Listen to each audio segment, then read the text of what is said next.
Let's go. Streaming data free on the MTN network in South Africa. This is Omni Sports. T's and C's apply. The Betway Premiership is underway at long last, and the season unfortunately started really well for Kaizer Chiefs, and the fans finally have something to celebrate. They say they're top of the league and they're having a laugh. Royal AM got the draw against Cape Town City, and Sundowns and Pirates did the business in Africa, on the continent, and here at home. Football is back, and we love it. Brad Jakes is joining us this morning, of course, legendary journalist and Inside SA Soccer host, and a man who ran a half marathon this weekend and got on the podium. We'll see if we've got some time to talk to him about that on the weekend. Fit guy, this guy.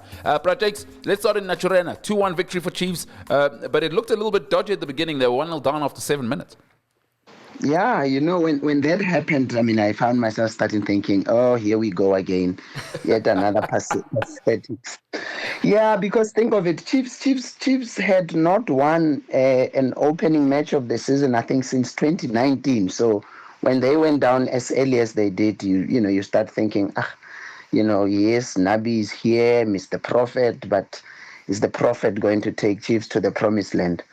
But I think if also you look at the way they considered that goal, for me, it said, these guys need some experienced guy. Chiefs consider free kick in a lot of, top clubs. When you consider free kick, some player will block the guy from taking it quickly so that your defenders, get themselves in shape. But instead, Chiefs were retreating and Gabadinho Mango took it quickly and they were punished. But I think it was impressive that Chiefs managed to, get back and end up winning that match from 1-0 down as early as they did. The Chiefs fans are saying they're ready to play Man City and take them down now. I see that. I mean, I'm not surprised. Chiefs. Remember that whole, was it Kasparov and who was that guy, the American guy in the great chess tournament yes. The Russian wins 4 matches and the Americans win the last match. It's 4-1, but the Americans make it seem like they are the greatest in chess. That's Kaizer Chiefs. They go like 9 seasons without winning anything and they win one and they suddenly think they're good enough to beat Manchester City. So we are going to hear, we've got the whole week. If like I heard you say earlier on, Manchester United and Chiefs have won. So praise yourself, because the whole week we are going to hear all about Kaizer Chiefs being the greatest club in the country. And the man who secured that victory is 18-year-old Mfundo Vilakazi. He's the talk of the town at the moment. He scored the winner. Coach Nabi was loving him after the game. What are your thoughts on this young man? I think he's a bright prospect. He's evidently very talented. I think for me, what impresses me about him is he's the kind of player I like. He seems very mature. He seems to think on the ball. What he's going to do, where he positions himself. He's not, and I know you will not like this, but he's not a Relebohile Mofokeng who you see, who's active and, you're silky, you're skillful player. I like him. If he's taken care of, I think he will grow on to be a Kaizer Chiefs player. I'm not going to compare him to the greats of Chiefs, but I just love the way he seems calm, he seems mature. So I think there's a great future there.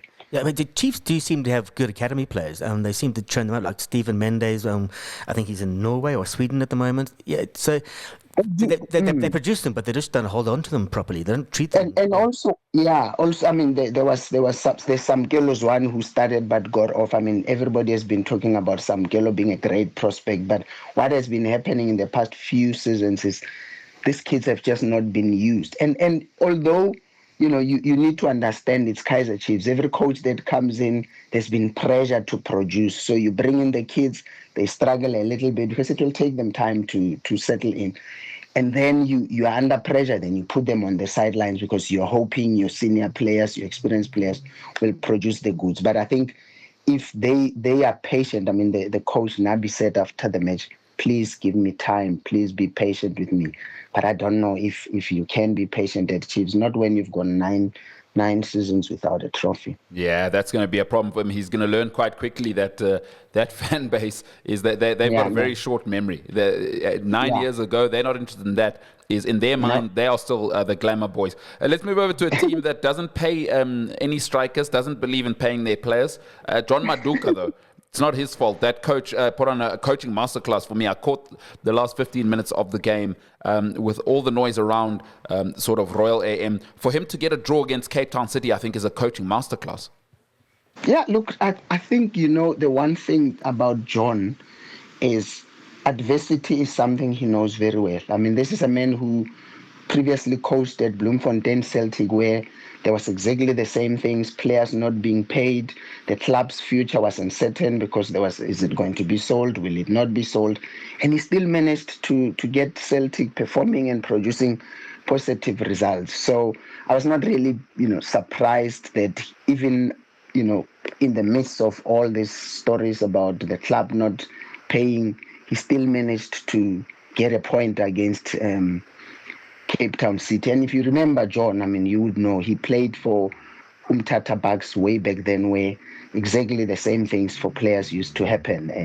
Sturu Pasia would not pay the players, yet Bushbucks continued. So the Royal AM are actually lucky that they have him as a coach, because I think many other coaches would have just left. I mean, I don't know if you saw at the weekend, the coach of Vita Club, who lost to Stellenbosch FC in the Confederation Cup, he quit at the press conference because there was just chaos building up to the match. And yeah, he said, "No, I can't take this." So John Maduka, no matter what's happening, it's those guys, no matter what's happening around him, he will focus on the job and do his best to deliver.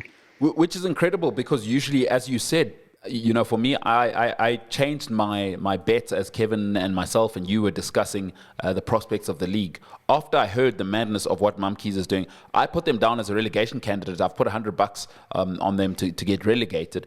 And it seems they aren't going to get relegated, because if Maduka is going to coach like this at the beginning of the season, it seems like he can handle this sort of shrunk squad without any players that he was able to sign. I think he can. I still think they'll probably get relegated. And I think it just, yes, John can do that, but he can only do so much unless they fix things, unless Mamkees finds a way to just, bring in some stability while they're fighting the FIFA battle, take it away from the club, then they can achieve. But the season is very long and John can only do so much. And remember, it's not just him who has to be, to remain grounded and forget about the noise around them. The rest of the team has to do that. And I don't know if, they will be able to do that. You're just expecting too much of a guy to lead a club when everything else is chaotic around him. And if you think chaos was outside of the building, Kevin's big mate, Sinky, is back in the house as the COO. I don't know, is he's like subtraction by addition. Usually there's addition by subtraction. He's subtraction by addition, because he's a chaotic person himself. We know his history. He's not going to help John Maduka at all. Listen, Sinky is a legend of South African football. Just ask him. He'll tell you. I can write a book about Sinky and how he runs football. But he's a typical South African football man who knows what to do to get results done. So, let's just leave it. Let's leave it at that on Sinky. We look forward to that book coming out. Let's move over to, obviously, South Africa's two biggest clubs. The second biggest club in South Africa, we'll start with them. Mamelodi Sundowns, they thrashed Mababane Swallows 4-0 in an away/home game, because both legs of the African Champions League preliminary qualifier will be played in Atteridgeville, because obviously Swallows' ground isn't up to scratch. Yeah. Your thoughts on Sundowns' performance in Atteridgeville? Look, I think it was to be expected. Hey, I mean, honestly, Mababane Swallows are no match for Sundowns. I had Nkululeko in his show saying it should be at least 5, and it should have been more, actually. 4-0 is what you'd expect. So, I'm not going to read too much into this match because, like I say, Swallows are a club that probably should not even be anywhere near Champions League, but they are, because they are champions from their thingy. Sundowns did well, and I think what that match has done is there a lot of people were speaking about, oh, Sundowns are there for the taking based on what Stellenbosch did to them. But I think this result will say to the rest of the, especially in the Premiership, that it's not going to be that easy to take away Mamelodi Sundowns' dominance of the Premiership. Got you there. Let's move over to South Africa's biggest club, obviously, the one and only, the mighty Bucks. They did the business as well. Pirates played in the African Champions League qualifier as well in Botswana, where they beat Jwaneng Galaxy 2-0. Project, sometimes we don't think about this, but travel in Africa, it's not like Europe. We aren't sort of a homogenous place. Is Botswana, although our neighbors, is a completely different climate to where we are. How much does that take out of players when they travel in Africa, would you say? It's hectic. I mean, you only need to look at a history of South Africa. Back in 1993, Jomo Cosmos reached the semi-finals of the Cup Winners' Cup. They got relegated. Marumo Gallants did the same just recently. They reached the semi-finals of the CAF Confederation Cup, which is the same as the Cup Winners' Cup. It just changed its name, and they too got relegated. So that takes a lot. Like you say, in Europe, a club can wake up in the morning, go to the next country and play a match and come back. You can't do that here in Africa. Botswana is not too far, and I don't know whether Sundowns Pirates flew or drove.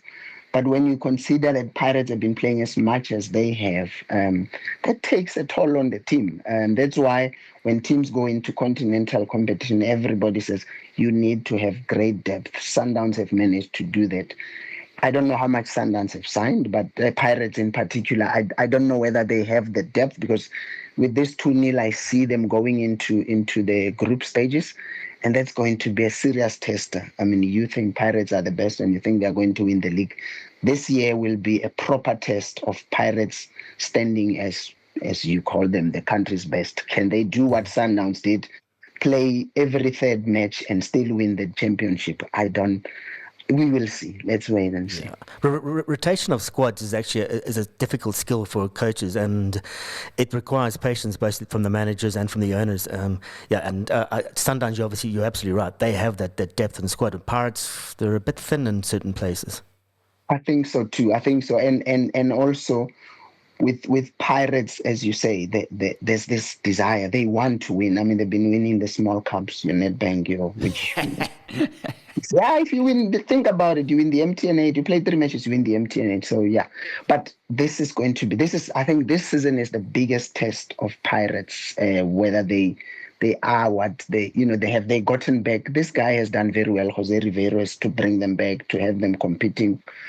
But this year, especially if once they make the group stages, I think at 2-0 they should be. I had the post-match conference, the Ramo Rebudi, the Galaxy coach, saying the match is not over yet. They'll come to Orlando and win. I think he's dreaming. It won't happen.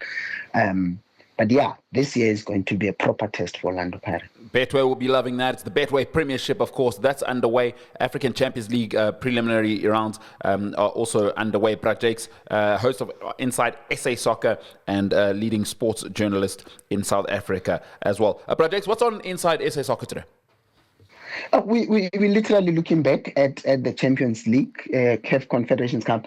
And one of the things we're thinking about is, given, Sundowns play Mababane Swallows, who they will definitely always beat in these preliminaries. And our suggestion is, we're thinking, why is it that CAF don't do what they do at UEFA, where your top clubs, your Sundowns, your Al Ahly, have them not play in these preliminaries, have these smaller clubs compete to get into the group stages. So send your Sundowns, your Al Ahly directly into the group stages. We are also going to talk Kaizer Chiefs and finally Thabang Mailwane, who is a soccer laduma, and we use him a lot in our show. He watched Chiefs yesterday and he says Chiefs can challenge Sundowns for for the title, but I think he's dreaming. I told, I cannot wait to listen to that. That's on Inside SA Soccer today. So there you heard it. Brad Jakes is reviewing what's happening in the Premier League. And then, of course, Kaizer Chiefs is now being said that they can challenge Mamelodi Sundowns. Tune in on Brad Jakes' show. They'll be on after us. Brad Jakes, have a great Monday. Thanks so much for your time. Sweet. Thanks, Shapa. All right. Coming up after the break, going to challenge Sundowns. Okay, coming up after the break, we'll talk about our Mampara of the weekend and then what to look forward to this week in the sporting calendar. Let's go. Streaming data free on the MTN network in South Africa. This is Omni Sports. T's and C's apply.